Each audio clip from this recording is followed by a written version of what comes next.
ओम शांति। आज 23 जनवरी 2026 के शुक्रवार के मीठी मीठी मधुवन मुरली के बाप दादा के मधुर ईश्वरीय महावाक्य सुनते हैं। मीठे मीठे प्यारे प्यारे बाप दादा ने कहा, मीठे बच्चे, तुम्हारे मुख से सदैव ज्ञान रतन निकलने चाहिए। तुम्हारा मुखड़ा सदैव हर्षित रहना चाहिए। मीठे बच्चे, तुम्हारे मुख से सदैव ज्ञान रतन निकलने चाहिए। तुम्हारा मुखड़ा सदैव हर्षित रहना चाहिए। प्रश्न है, जिन बच्चों ने ब्राह्मण जीवन में ज्ञान की धारणा की है, उनकी निशानी क्या होगी? उत्तर है, उनकी चलन देवताओं मिसल होगी। उनमें दैवी गुणों की धारणा होगी। दूसरा, उन्हें ज्ञान का विचार सागर मंथन करने का अभ्यास होगा। वे कभी आसुरी बातों का अर्थार्थ किचड़े का मंथन नहीं करेंगे। तीसरा, उनके जीवन से गाली देना और ग्लानि करना बंद हो जाता है। चौथा, उनका मुखड़ा सदा हर्षित रहता है। ओम शांति। बाप बैठ समझाते हैं ज्ञान और भक्ति के ऊपर। यह तो बच्चे समझ गए हैं, भक्ति से सद्गति नहीं होती है और सतयुग में भक्ति होती नहीं। ज्ञान भी सतयुग में मिलता नहीं। श्री कृष्ण न भक्ति करते हैं न ज्ञान की मुरली बजाते हैं। मुरली माना ही ज्ञान देना। गायन भी है ना, मुरली में है जादू। तो ज़रूर कोई जादू होगा ना। सिर्फ मुरली बजाना वह तो कॉमन फकीर लोग भी बजाते रहते हैं। इस मुरली में ज्ञान का जादू है। अज्ञान को जादू तो नहीं कहेंगे, मुरली को जादू कहते हैं। मनुष्य से देवता बनते हैं ज्ञान से। जब सतयुग है तो इस ज्ञान का वर्षा है। वहाँ भक्ति होती नहीं, भक्ति होती है द्वापर से, जबकि देवता से मनुष्य बन जाते हैं। मनुष्यों को विकारी, देवताओं को निर्विकारी कहा जाता है। देवताओं की सृष्टि को पवित्र दुनिया कहा जाता है। अभी तुम देवता बन रहे हो। ज्ञान किसको कहा जाता है? एक तो स्वयं की व बाप की पहचान, और फिर सृष्टि के आदि मध्य अंत की नॉलेज को ज्ञान कहा जाता है। ज्ञान से होती है सद्गति, फिर भक्ति शुरू होती है तो उतरती कला कहा जाता है, क्योंकि भक्ति को रात और ज्ञान को दिन कहा जाता है। यह तो कोई की बुद्धि में बैठ सकता है, परंतु दैवी गुण धारण नहीं करते हैं। दैवी गुण हों तो समझा जाए ज्ञान की धारणा है। ज्ञान की धारणा वालों को चलन देवताओं मिसल होती है। कम धारण वाले की चलन मिक्स रहती है। धारणा नहीं तो गोया वह बच्चे ही नहीं। मनुष्य बाप की कितनी ग्लानि करते हैं। ब्राह्मण कुल में आते हैं तो गाली देना, ग्लानि करना बंद हो जाता है।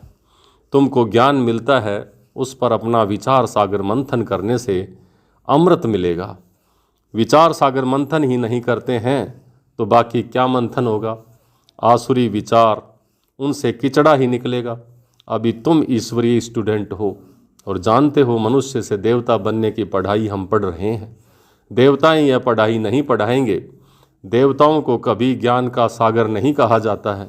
ज्ञान का सागर तो एक को ही कहा जाता है। दैवी गुण भी ज्ञान से धारण होते हैं। यह ज्ञान जो तुम बच्चों को अभी मिलता है, यह सतयुग में नहीं होता। इन देवताओं में देवी गुण हैं। तुम महिमा भी करते हो, सर्वगुण संपन्न, 16 कला संपूर्ण, संपूर्ण निर्विकारी। तो अभी तुमको ऐसा बनना है।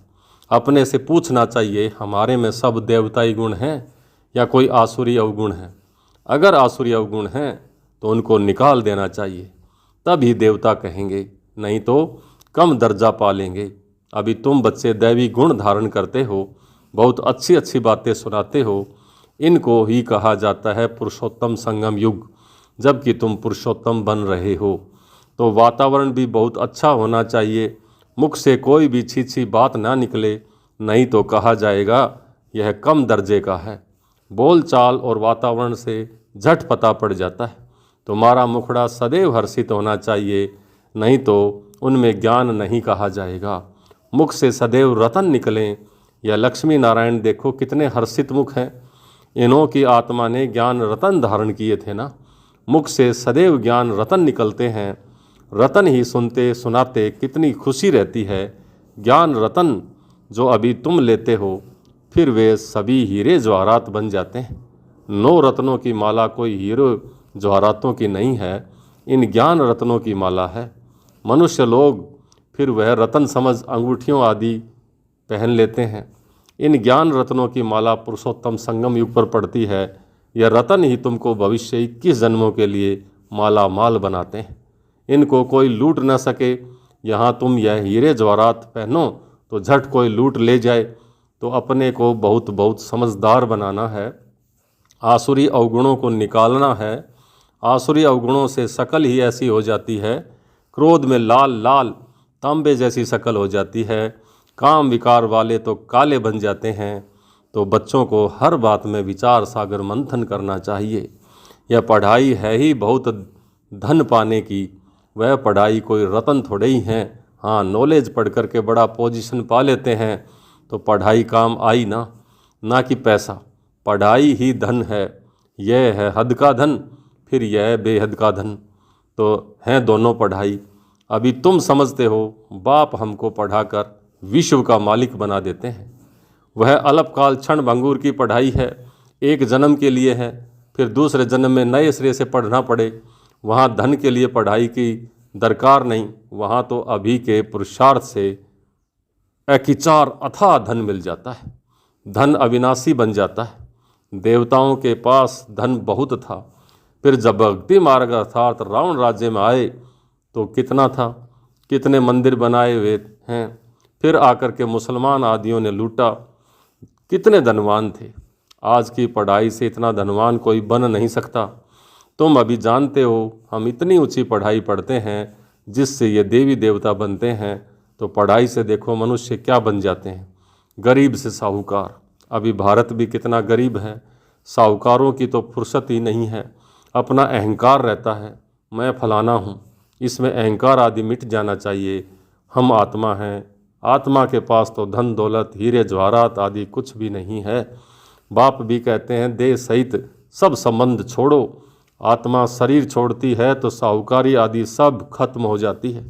जब नए सिरे पढ़कर फिर धन कमावें तो दान पुण्य अच्छा किया हो तो साहूकार के घर जन्म लेंगे।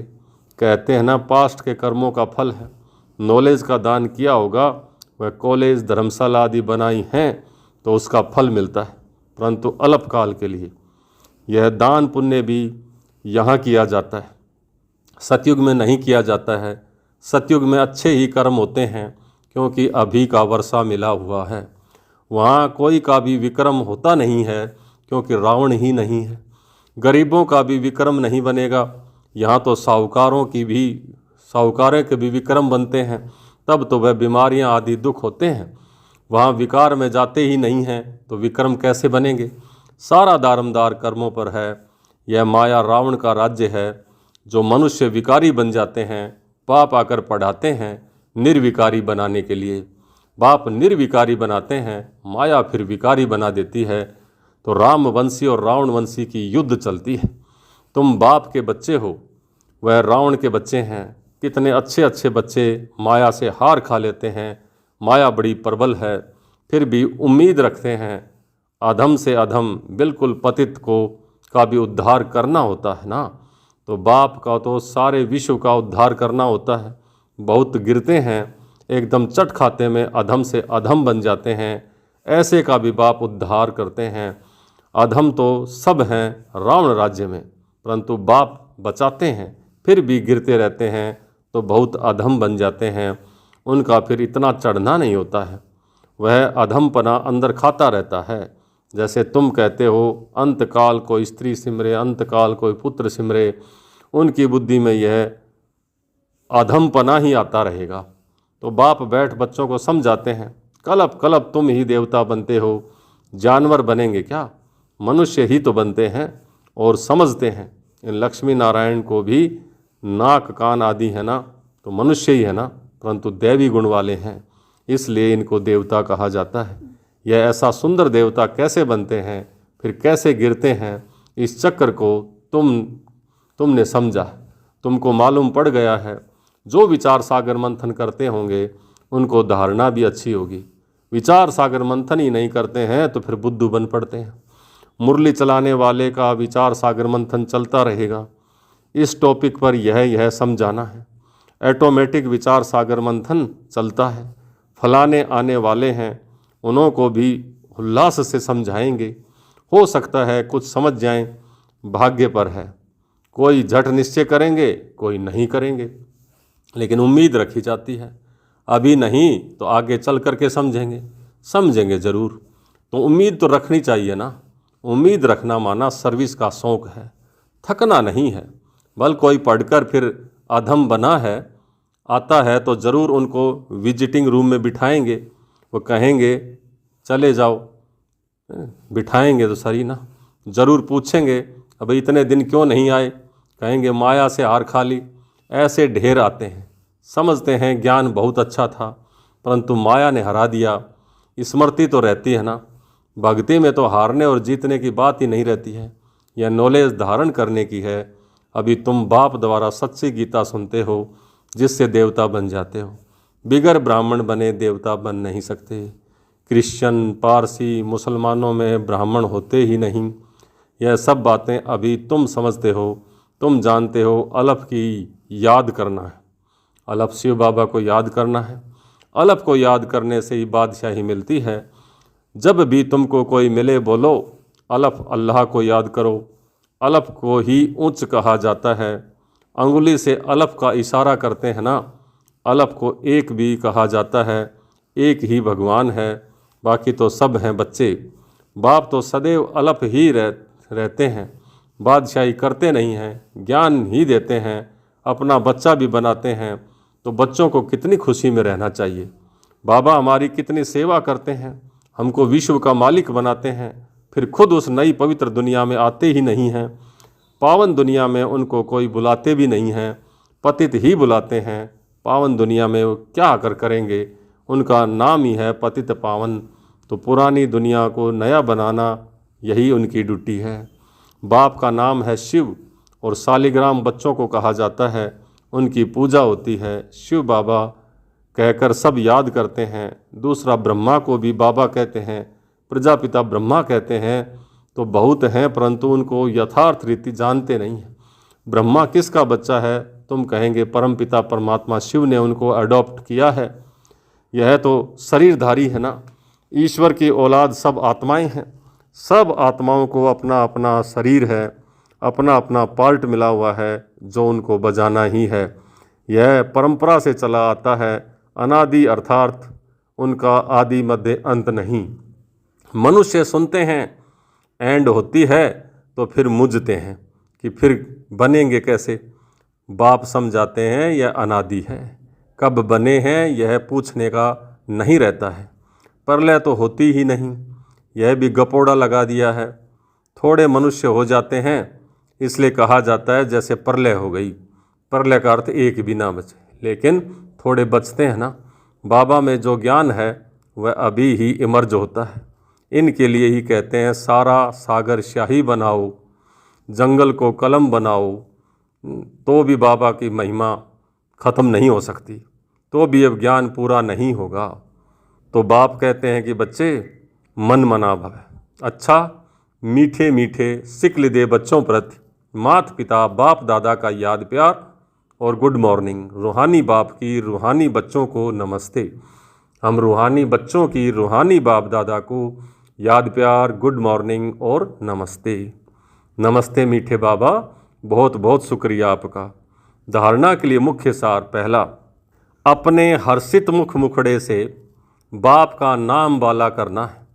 ज्ञान रतन ही सुनने और सुनाने हैं। गले में ज्ञान रत्नों की माला पड़ी रहे। आसुरी अवगुणों को निकाल देना है। दूसरा, सर्विस में कभी थकना नहीं है। उम्मीद रख शौक से, इंटरेस्ट से सर्विस करनी है। विचार सागर मंथन कर उल्लास में रहना है। आज का वरदान, कन्फ्यूज होने की बजाय लूज कनेक्शन को ठीक करने वाले समस्या मुक्त भव है। कन्फ्यूज होने की बजाय लूज कनेक्शन को ठीक करने वाले समस्या मुक्त भाव। सभी समस्याओं का मूल कारण कनेक्शन लूज होना है। सिर्फ कनेक्शन को ठीक कर दो तो सर्व शक्तियाँ आपके आगे घूमेंगी। यदि कनेक्शन जोड़ने में 1-2 मिनट लग भी जाते हैं तो हिम्मत हार कर कन्फ्यूज न हो जाओ। निश्चय के फाउंडेशन को हिलाओ नहीं। मैं बाबा का, बाबा मेरा, इस आधार से फाउंडेशन को पक्का करो तो समस्या मुक्त बन जाएंगे। आज का स्लोगन, बीज रूप अवस्था में स्थित रहना यही पुराने संस्कारों को परिवर्तन करने की विधि है। बीज रूप अवस्था में स्थित रहना यही पुराने संस्कारों को परिवर्तन करने की विधि है। अव्यक्त इशारे, इस अव्यक्त मास में बंधन मुक्त रह जीवन मुक्त स्थिति का अनुभव करो। जब सेवा में व अपने पुराने संस्कारों को परिवर्तन करने में सफलता नहीं मिलती है तो कोई न कोई विघ्न के वश हो जाते हो, फिर उससे मुक्त होने की इच्छा रखते हो, लेकिन बिना शक्ति के यह इच्छा पूर्ण नहीं हो सकती। इसलिए अलंकारी रूप बनो, शक्ति रूप धारण करो तो बंधन मुक्त बन जाएंगे। अच्छा, ओम शांति।